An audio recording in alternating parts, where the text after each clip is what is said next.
Okay, disclaimer. To the very best of my knowledge, this story is true. I don't expect to convince you. Truth be told, I've had a hard time coming to terms with it myself.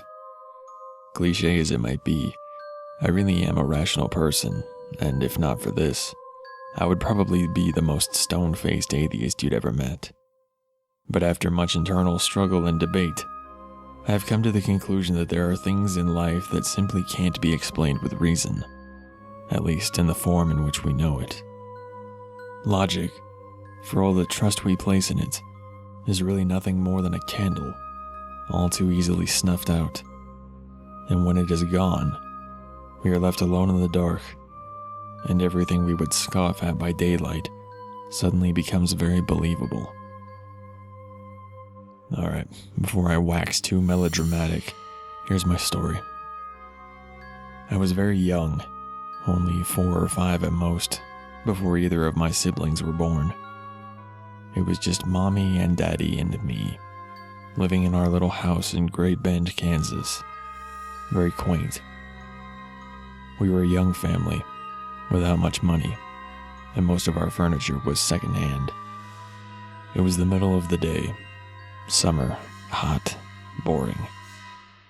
I was playing marbles by myself on the thin carpet beside the huge, old, flower-patterned couch. Mom was down the hall in the kitchen, and Dad was at work. Why I was trying to roll marbles around on the carpet, I don't know. We had a perfectly good linoleum floor, after all. But there I was, swishing the marbles back and forth, happily bouncing them into each other. Then, in my overzealous enthusiasm, I rolled too hard. My favorite marble, the clear, ruby red one, zipped into the dark space under the couch and was lost. Damn it. Dad wasn't home, and he was the only one strong enough to move that huge old couch from me. I'd have to get my marble back myself. I reached my hand under the couch, tentatively at first, then deeper.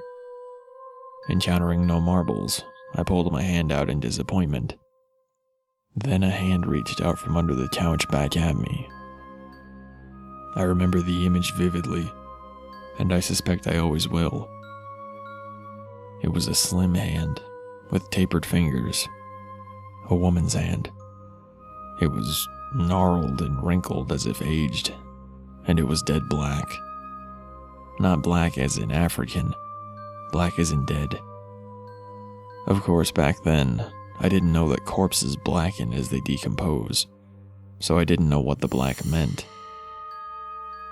The hand reached out to me as far as it could, which was just up to the wrist. Then it retreated under the couch. Then it emerged again, this time pushing with it a little crumpled up plastic bag with a logo on it I didn't recognize. It waited, as if expecting me to take the bag. Then, when I didn't, it pulled the bag back under the couch and was gone. I got up, walked down to the kitchen, and told my mommy what had happened. Why didn't I run screaming? Or at least run? I don't really know. All I can say is, I was a little kid. A hand reaching out from under the couch at me didn't seem like that huge a deal. I hadn't yet learned what was and was not permissible in reality. I had no worldview. Mom was skeptical, but walked me back to the couch and explained how I was probably imagining things. She even reached her hand under the couch to convince me that nothing was down there. Later, Dad lifted the couch up for me, and the only thing under it was, of course, my missing marble. Plus a few more marbles I didn't even remember losing. But here's the scary part. For years, I remembered this. I even developed a weird fantasy of little hand people living under the couch, and I, in my childlike innocence, believed that they would catch me and take me away if I ever reached into their domain again. Then, as I grew older, I wrote the memory off as a dream I had had as a child. Cute, but silly. Then a few years ago, I recounted the story to my mother.